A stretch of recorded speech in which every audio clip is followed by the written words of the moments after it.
नमस्ते, मैं doctor Zubair Khan, assistant professor geography, government college Bundi. आपका स्वागत करता हूं बीए पार्ट प्रथम वर्ष भूगोल की कक्षा में। इस कक्षा में हम भूगोल के द्वितीय प्रश्न पत्र पर्यावरण भूगोल का अध्ययन करते हैं। तीसरी ग्रीन हाउस गैस है नाइट्रस ऑक्साइड। अभी तक हमने जो इतनी भी ग्रीन हाउस गैसेस पढ़ी, पहली हमने कार्बन डाइऑक्साइड पढ़ी, दूसरी मीथेन पढ़ी, तीसरी वो गैस जो ग्रीन हाउस प्रभाव को बढ़ाने में अपना योगदान देती है वो है नाइट्रस ऑक्साइड। ग्रीन हाउस गैसों में नाइट्रस ऑक्साइड भी सम्मिलित है। वायुमंडल में इसकी मात्रा कार्बन डाइऑक्साइड की तुलना में बहुत कम होती है। जब ये देखा गया कि ग्रीन हाउस गैसें की कितनी मात्रा वायुमंडल में विद्यमान है तो नाइट्रस ऑक्साइड की मात्रा कार्बन डाइऑक्साइड की तुलना में बहुत ही कम होती है, किंतु ग्रीन हाउस प्रभाव की दृष्टि से ये उससे 1290 गुना अधिक खतरनाक है। अब आप कल्पना कर सकते हैं कि 1 ग्राम कार्बन डाइऑक्साइड और 1 ग्राम नाइट्रस ऑक्साइड को रखा जाए तो कार्बन डाइऑक्साइड की तुलना में ये 1290 गुना अधिक खतरनाक है। 1290 गुना ये ग्रीन हाउस इफेक्ट को अधिक उत्पन्न करती, अधिक प्रभावित करती है। अभी हमने पिछली स्लाइड्स में ये देखा था कि मीथेन गैस कार्बन डाइऑक्साइड की तुलना में 21 गुना अधिक खतरनाक है, पर नाइट्रस ऑक्साइड तो 1290 गुना अधिक खतरनाक है। ये अत्यंत खतरनाक गैस है जो ग्रीन हाउस प्रभाव को बढ़ाने के लिए जिम्मेदार है और बड़ी तेजी से बढ़ाती है। यदि इसका उत्सर्जन तेजी से होता रहा तो आप स्वयं इसकी कल्पना कर सकते हैं कि ग्रीन हाउस प्रभाव पे इसका कैसा प्रभाव पड़ेगा। यह गैस मुख्य रूप से नाइट्रोजन युक्त उर्वरकों के प्रयोग एवं जैविक पदार्थों तथा जीवाश्म ईंधन के जलने से उत्पन्न होती है। अब ये बात सामने निकल के आती है कि इस गैस के वो कौन कौन से स्रोत हैं जिनके द्वारा ये वातावरण में मुक्त होती है। तो इसमें सबसे पहला जो स्रोत है वो नाइट्रोजन युक्त उर्वरक। खेती कार्यों के अंदर वर्तमान समय में हमने विभिन्न रासायनिक उर्वरकों के प्रयोग पर बल दिया है और हम बड़ी तेजी से रासायनिक उर्वरकों का धड़ल्ले से प्रयोग करते आ रहे हैं। हमने उत्पादन तो बढ़ा दिया पर उनसे होने वाले हानि के बारे में नहीं सोचा। आज ही एक नई हानि हमारे सामने आई है। नाइट्रोजन युक्त उर्वरकों के क्षय के बाद जो अपशिष्ट उत्पाद के रूप में वातावरण में मुक्त होता है उसमें नाइट्रस ऑक्साइड एक अत्यंत घातक गैस मुक्त होती है। ये गैस आगे चलकर, जैसा कि हमें पता है, हरित गृह प्रभाव के लिए उत्तरदायी होती है। विभिन्न प्रकार के जैविक पदार्थों और जीवाश्म ईंधन के जलने से भी नाइट्रस ऑक्साइड वातावरण में मुक्त होती है। नायलॉन के औद्योगिक उत्पादन में भी इसका प्रयोग होता है। नायलॉन का कपड़ा जिसे हम जानते हैं, एक रेशा होता है नायलॉन जिससे कि कपड़ा बनता है। नायलॉन के औद्योगिक उत्पादन में भी नाइट्रस ऑक्साइड का अपशिष्ट पदार्थों के रूप में वातावरण में उत्सर्जन होता है।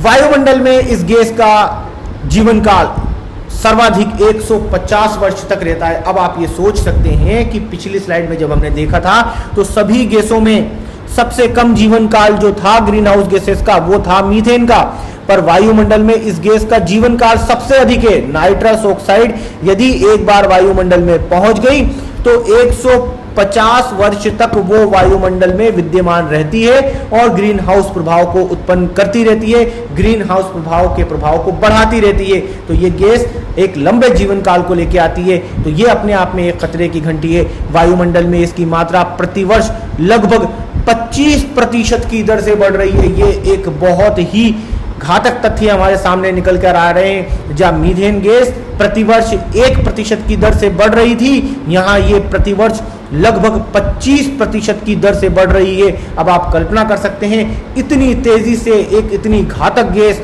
वायुमंडल में बढ़ रही है जो कार्बन डाइऑक्साइड की तुलना में लगभग 1290 गुना अधिक प्रभावशाली है, खतरनाक है ग्रीन हाउस प्रभाव को उत्पन्न करने के लिए। 1800 में इसकी सांद्रता 288 ppmv थी जो 1990 में बढ़कर 310 ppbv हो गई। ppbv और ppmv यहां पे होता है पार्टिकल पर बिलियन, ये है पार्टिकल पर बिलियन। जब हम ppmv पढ़ते हैं तो वो होता है पार्टिकल पर मिलियन। मिलियन का मतलब होता है 10 लाख, बिलियन का मतलब होता है 9 zeros, मतलब 1 अरब। 1 अरब के अंदर जब 1 अरब पार्टिकल देखे जाते हैं तो उसके अंदर लगभग 300 10 पार्टिकल्स इस गैस के पाए जाते हैं। ग्रीन हाउस प्रभाव उत्पन्न करने में इस गैस का योगदान 6% का रहता है। संपूर्ण ग्रीन हाउस प्रभाव के उत्पन्न करने में यदि हम गैसों की गणना करते हैं कि ये अपना कितना योगदान रखती है, तो लगभग 6% का योगदान ये रखती है। पिछली गैस का हमने देखा था लगभग 18%, 17-18% के आसपास उसका योगदान था। इसी प्रकार से देखते हैं तो हम जो कार्बन डाइऑक्साइड का लगभग 57% के आसपास का योगदान हुआ करता था।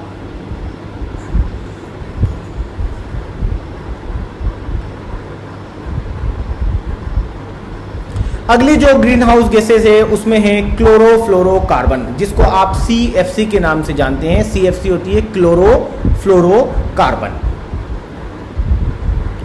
क्लोरोफ्लोरोकार्बन या CFC गैस का निर्माण प्राकृतिक क्रियाओं द्वारा न होकर रासायनिक अभिक्रियाओं द्वारा होता है। ये एक बहुत बड़ा तथ्य निकलकर हमारे सामने आ रहा है। अभी तक जितनी भी गैसें हमने देखी उनमें अधिकांश गैसें ऐसी हुआ करती हैं जो कि प्राकृतिक रूप से भी निश्रित होती हैं। मानवीय क्रियाकलापों से तो होती हैं, पर प्राकृतिक रूप से भी वो वातावरण में विद्यमान पाई जाती हैं। पर क्लोरोफ्लोरोकार्बन एक ऐसी गैस है जिसका निर्माण प्राकृतिक क्रियाओं द्वारा नहीं होता है, अपितु ये तो पूर्ण रूप से मानवीकृत गैस है, मानव जनित गैस है, जिन्हें रासायनिक अभिक्रियाओं द्वारा निर्मित किया जाता है या विभिन्न रासायनिक अभिक्रियाओं में ये अपशिष्ट पदार्थों के रूप में निकलती है। यह 20वीं शताब्दी की देन है। ऐसा नहीं है कि ये बहुत लंबे टाइम से मानवीकृत क्रियाओं से निकलती आ रही है। इस गैस की उत्पत्ति तो 20वीं शताब्दी की देन है। खास तौर से जब हम औद्योगिक क्रांति के पश्चात आगे बढ़ते हैं, जब औद्योगिक क्रांति अपने चरम पर पहुंची थी, 20वीं शताब्दी के आसपास की बात है, तो 20वीं शताब्दी के अंदर हम और आगे बढ़ गए थे। तकनीकी रूप से मानव बहुत आगे बढ़ गया था। औद्योगिक युग में वो काफ़ी आगे बढ़ गया था। औद्योगिक रूप में उसने बहुत अधिक विकास कर लिया था। तो ये उसी की देन है। 20वीं शताब्दी में ग्रीन हाउस प्रभाव के संदर्भ में कार्बन डाइऑक्साइड की तुलना में CFC 11 3,500 गुना और CFC 12 7,300 गुना और CFC 22 1,500 गुना अधिक खतरनाक है। अब आप कल्पना कर सकते हैं कितनी खतरनाक गैस है। 3,500 गुना, 7,300 गुना और लगभग 1,500 गुना खतरनाक। ये CFC के अलग अलग रूप हैं, CFC 11, CFC 12, CFC 22। इन गैसों के लगातार वायुमंडल में पहुंचने के कारण ग्रीन हाउस गैसेस के मात्रा तो बढ़ी रही है, साथ ही साथ ग्रीन हाउस प्रभाव का जो विस्तार है वो भी बहुत ही तेजी से हो रहा है। वायुमंडल में इसका अस्तित्व 130 वर्ष तक बना रहता है। जैसा कि हमने देखा कई गैसेस हैं जिनका जीवन काल बहुत अधिक नहीं होता। मीथेन का जीवन काल सबसे कम होता है। नाइट्रस ऑक्साइड जिसका जीवन काल सबसे अधिक 150 वर्ष होता है। तो इसी तरह क्लोरोफ्लोरोकार्बन जो मूलतः प्राकृतिक रूप से निश्रित होने वाली गैस नहीं है, जो मूलतः वायुमंडल में नहीं पाई जाती थी, रासायनिक अभिक्रियाओं के अपशिष्ट उत्पाद के रूप में वायुमंडल में पहुंचती है, उसका अस्तित्व भी वायुमंडल में लगभग 130 वर्ष तक लगातार बना रहता है। ये एक अत्यंत घातक और खतरनाक गैस है जिसकी तुलना अभी हमने कार्बन डाइऑक्साइड से की है। CFC वायुमंडल में स्थित प्राण रक्षक ओजोन परत को क्षति पहुंचाने के साथ ही परोक्ष रूप से ग्रीन हाउस प्रभाव को भी बढ़ा रही है। अभी देखिए एक बहुत बड़ा तथ्य निकलकर हमारे सामने आया। वर्तमान समय में पृथ्वी पर जो भी जीवन मौजूद है, चाहे वो जीव जगत के रूप में हो, चाहे वो वनस्पति जगत के रूप में हो, उसे बचाने के लिए पृथ्वी के चारों ओर पाई जाने वाली ओजोन परत एक रक्षक परत का कार्य करती है। हमें ये भली प्रकार से ज्ञात है कि ओजोन की परत हमें सूर्य से आने वाली हानिकारक पराबैंगनी विकिरणों से बचाती है, पर वायुमंडल में पहुंचने वाली ये मानव जनित CFC धीरे धीरे इस ओजोन परत का क्षय कर रही है, उसे खत्म कर रही है। यह अपने आप में एक बहुत ही बड़ी समस्या है, एक बड़ी पर्यावरणीय समस्या है। साथ ही गैस न केवल ओजोन को क्षति पहुंचा रही है, अपितु ग्रीन हाउस प्रभाव को भी बढ़ाने के लिए उत्तरदायी है।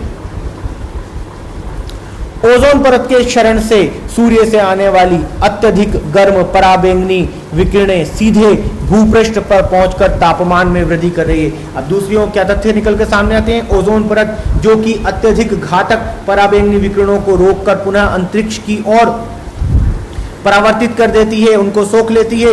वहीं अब ओजोन के क्षरण से इस क्लोरोफ्लोरोकार्बन के कारण वो पराबैंगनी विकिरणें पृथ्वी के धरातल तक पहुंच रही हैं, भूपृष्ठ तक पहुंच रही हैं। ये अत्यधिक ऊर्जावान विकिरणें होती हैं जो लगातार पृथ्वी के तापमान में तेजी से वृद्धि करने के लिए भी उत्तरदायी हैं। सीएफसी का प्रयोग रेफ्रिजरेटरों, एयर कंडीशनरों, फोम, रेक्सिन बनाने, सुगंधित कॉस्मेटिक्स, एरोसोल, विद्युत उपकरणों की सफाई, स्प्रे आदि में किया जाता है। अब बात यह आती है कि भाई सीएफसी को बनाया गया, रासायनिक अभिक्रियाओं द्वारा बनाया गया, क्यों बनाया गया, इसकी ऐसी क्या आवश्यकता पड़ गई कि सीएफसी को बनाना पड़ा। सीएफसी का प्रयोग मूल रूप से रेफ्रिजरेटर्स में, जहां शीतलन के रूप में गैस के अंदर उपयोग किया जाता है, ठंडा करने के लिए, चाहे वो रेफ्रिजरेटर हो चाहे एयर कंडीशनर हो, उनके कंप्रेसर के अंदर जो गैस भरी जाती है ठंडक पैदा करने के लिए, वो मूलतः सीएफसी या क्लोरोफ्लोरोकार्बन से निर्मित या क्लोरोफ्लोरोकार्बन स्वयं होती है। इसके कई रूप हैं, हमने पढ़े हैं, CFC 11, CFC 12, CFC 22, ये अलग अलग फॉर्म्स में होती है। इसके अलावा विभिन्न प्रकार के औद्योगिक उत्पादन जैसे फोम बनाना, रेक्सिन बनाना, सुगंधित कॉस्मेटिक्स के अंदर जो विलायक के रूप में इसका प्रयोग करना, विलायक से तात्पर्य है इसके अंदर हम विभिन्न प्रकार की यौगिकों को घोल देते हैं, विलायक के रूप में इसका प्रयोग करना है। विद्युत उपकरणों की सफाई करना, स्प्रे करना, स्प्रे पेंट्स के अंदर और कई प्रकार के स्प्रे जो हमारे सेंट होते हैं या कॉस्मेटिक आइटम्स होते हैं, डिओड्रेंट्स होते हैं, कई बार उसके अंदर भी सीएफसी का प्रयोग किया जाता है क्योंकि ये एक अच्छे विलायक के रूप में कार्य करता है। तो ये सब वो संसाधन हैं, ये सब वो स्रोत हैं जिससे वायुमंडल में लगातार क्लोरोफ्लोरो कार्बन की मात्रा बढ़ती जा रही है। वायुमंडल में सीएफसी की मात्रा निरंतर बढ़ रही है, लगातार इसका उत्सर्जन हो रहा है। विभिन्न प्रकार की गतिविधियों, विभिन्न प्रकार की मानव जनित कार्यों के द्वारा अविवेकशील गतिविधियों से क्लोरोफ्लोरोकार्बन वायुमंडल में बढ़ता ही जा रहा है। सन 1990 में वायुमंडल में इसकी सांद्रता 484 pptv थी। यहाँ पे टी का मतलब होता है ट्रिलियन, ट्रिलियन का मतलब होता है एक के पीछे 12 जीरो। पहले हमने पढ़ा था मिलियन, ppm, फिर हमने पढ़ा ppb, अब हम पढ़ते हैं ppt, अर्थात 1 ट्रिलियन के अंदर 1 ट्रिलियन जब पार्टिकल वायुमंडल के वायु के इकट्ठे किए जाते हैं तो उसके अंदर से लगभग 484 पार्टिकल सीएफसी के होते हैं। ये जो सांद्रता है 1990 में वायुमंडल में सीएफसी की हुआ करती थी, जो सन 2000 के अंत तक बढ़कर 525 pptv हो गई। अब आप देखिए कितनी जल्दी ये मात्रा बढ़ के लगभग 10 सालों के अंदर ये मात्रा बढ़ के 525 pptv हो गई। इसकी वार्षिक वृद्धि दर 4% है। प्रतिवर्ष ये 4% की दर से वायुमंडल में बढ़ रही है। ये भी आंकड़ा एक खतरनाक आंकड़ा है और छोटा मोटा आंकड़ा नहीं है। यदि लगातार ये इसी दर से बढ़ती चली गई तो ये घातक गैस के रूप में निकलकर सामने आ सकती है। 1980 से 90 के दशक में पृथ्वी का तापमान बढ़ने में सीएफसी का योगदान 17% रहा है। जब हम बात करते हैं कि सीएफसी का योगदान कितना रहा है पृथ्वी के तापमान के बढ़ने में, ग्रीन हाउस इफेक्ट के बढ़ने में, तो ये तथ्य निकलकर सामने आया कि कई ग्रीन हाउस गैसेस की तुलना में 17% योगदान केवल और केवल सीएफसी का है। जबकि आप देखते हैं सीएफसी की मात्रा अन्य गैसेस की तुलना में काफी कम है, पर इसका प्रभाव अन्य गैसेस की तुलना में बहुत ही अधिक है। कुछ वैज्ञानिकों ने आशंका व्यक्त की है कि भविष्य में ग्रीन हाउस प्रभाव की वृद्धि में सीएफसी व हेलोजन गैसों का योगदान 90% तक हो सकता है।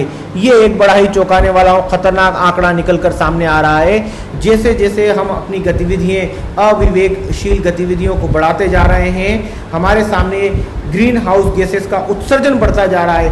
और इस बढ़ते हुए उत्सर्जन के अंदर अधिकांश गैसें वो हैं जो मानव जनित क्रियाओं से उत्पन्न होती हैं। ऐसा नहीं है कि प्राकृतिक रूप से उत्सर्जित होने वाली गैसों से ग्रीन हाउस इफेक्ट नहीं पड़ता। हाँ, प्राकृतिक रूप से जो गैसें उत्सर्जित होती हैं वो वायुमंडल में एक नियत मात्रा में रहती हैं और पिछले लंबे समय से वो चलती आ रही हैं। ग्रीन हाउस प्रभाव के बारे में हम ये चीज़ भी पढ़ चुके हैं, हम ये देख चुके हैं। ग्रीन हाउस प्रभाव हमेशा एक हानिकारक क्रिया नहीं है, बल्कि पृथ्वी के ऊपर जीव जंतुओं को बनाए रखने के लिए, पृथ्वी के औसत तापमान को नियत बनाए रखने के लिए ग्रीन हाउस प्रभाव की आवश्यकता पड़ती है।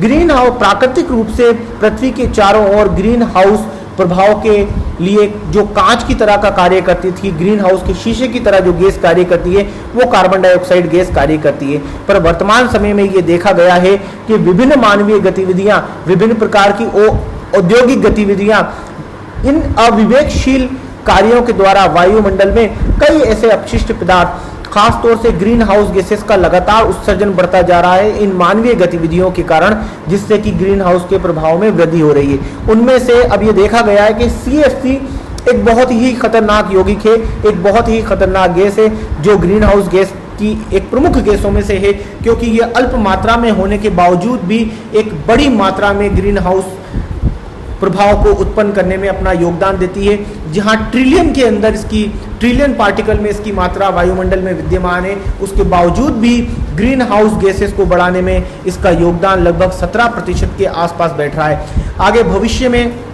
वैज्ञानिकों ने यह अनुमान लगाया है कि यदि CFC का उत्सर्जन इसी गति से होता रहा, इसी गति से CFC वायुमंडल में पहुंचती रही, तो हो सकता है कि भविष्य की गैसों में, भविष्य की ग्रीन हाउस गैसेस के अंदर 90% मात्रा CFC व अन्य हैलोजन यौगिकों की हो सकती है, जो ग्रीन हाउस को उत्पन्न करेंगे। ये अपने आप में एक बड़ा ही चौंकाने वाला तथ्य निकलकर सामने आ रहा है। इस बारे में सोचना को विवश होना ही पड़ेगा, अन्यथा ग्रीन हाउस प्रभाव के कारण जो दुष्परिणाम हमारे सामने आ सकते हैं, कई चीज़ें तो हम देख रहे हैं, कई चीज़ें भविष्य में हमारे सामने आगे आ सकती हैं।